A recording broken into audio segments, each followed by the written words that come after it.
So heto mga idol at binasag na rin itong si Coach Tab Baldwin ang kanyang pananahimik ukol sa mga sunod-sunod na setbacks na pinagdadaanan ngayon ng ating national team na Gilas Pilipinas. Kilala ng lahat itong si Coach Tab na dati na rin naging head coach ng ating national team. Liban kay Coach Tim Cone ay isa ito sa darling of the crowd ng Pinoy basketball community. Isa siya sa mga most suggested head coach ng mga Pinoy basketball fans liban pa dito kay Coach Tim Cone.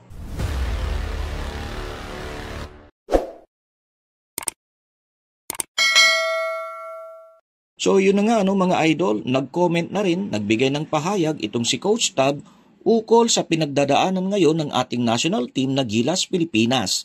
Sa isang interview nitong si Coach Tab sa One Sports ay sinabi nitong tiwala pa rin siya na mako-convert nitong si Coach Tim Cone yang mga setbacks na yan ng Gilas into comebacks para sa paparating na FIBA Asia Cup. Conspiracy of circumstances. Ito ang matalinghagang paglalarawan nitong si Coach Tab ukol sa matinding pinagdadaanan ngayon ng ating national team. Paliwanag nito na tila nagkasabay-sabay lang talaga ang mga unfavorable circumstances na nangyayari sa ating Gilas Pilipinas, kung saan ang tinutukoy nito ay ang mga sunod-sunod na pagkatalo kamakailan ng ating national team. Factor na rin dito mga idol, yung mga pagod at oras ng mga laro ng ating Gilas Pilipinas noon. Idinagdag pa nitong si Coach Tab na kaya nakabawi sa atin itong mga Kiwi ay dahil hindi naman talaga papayag ang mga ito na sunod-sunod na matalo sa ating national team, lalo na ang kanilang rematch ay ginawa sa kanilang baluarte. Dagdag pa nitong si Coach Tab ay napakalaki talaga yung impact ng pagkawala nitong si Kai Sotto sa ating national team dahil sa kanyang injury. Pero liban dyan, idinagdag pa niya na malamang naglaro sa isipan ng mga Gilas players ang pagiging shoe-in natin o paniguradong pagpasok sa paparating na Asia Cup. Kumbaga ay naging complacent o masyadong tiwala ang mga ito kaya tuloy tila nawala ang kanilang fighting spirit sa laro. Pero gayon pa man ay tiwala pa rin itong si Coach Tab na ang mga setbacks na yan na nagaganap dito sa ating Gilas Pilipinas ay magbibigay sa kanila ng isang wake-up call at magiging way pa ito upang mas lalo pa silang maghanda para sa paparating na FIBA Asia Cup na gaganapin sa buwan ng Agosto from August 5 to 17 sa taong ito. Actually sa lahat ng mga nagpahayag ng kanilang sari-saring opinyon ay itong pahayag o interview talaga ni Coach Tab ang inabangan ng napakarami kung ano ang kanyang insights ukol sa kasalukuyang sitwasyon ng ating national team. At alam naman ng lahat gaano kahusay na coach ito at gaya rin ni Coach Tim Cone ay isa rin itong tactician kaya't alam niya ang kanyang sinasabi. Well, pag-usapan naman natin sino-sino ang mga pasok na dyan sa paparating na FIBA Asia Cup. Well, shoe-in na dyan ang Australia, China, Iran, nandyan ang Japan, Jordan, South Korea, Lebanon, New Zealand, and of course ang Gilas Pilipinas, ang Team Philippines, Qatar, Saudi Arabia, at Syria. But of course, hindi pa naman yan ang pinaka-final lineup ng mga bansa na magrarambulan dyan sa paparating na FIBA Asia Cup. One of these days ay mababago pa yan at may mga bansa pa na madaragdag. Sa mga nabanggit na mga national teams ay itinuturing na dark horse ang mga bansang Australia. Napakataas ng ranking niyan mga idol sa FIBA World Ranking. Itong bansang Japan naman ay napakaganda ng kanilang naging performance sa iba't ibang mga torneo na kanilang sinalihan. Of course, hindi rin mawawala na dark horse itong South Korea, itong New Zealand, at maging itong Lebanon na isa sa pinanggigigilan talaga ng mga Pinoy basketball fans.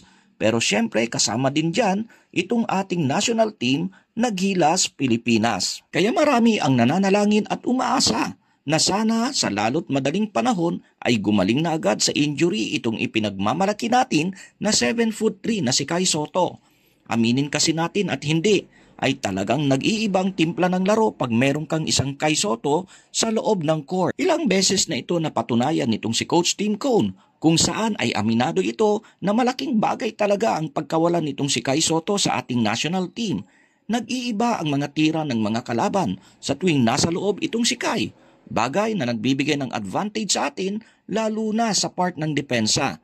Malaking kawalan ang 10.1 rebounds nito per game at 3.2 average blocks per game. Idagdag pa natin dyan mga idol itong assist nitong si Kai na unti-unti na ring nagiging bahagi ng kanyang trademark.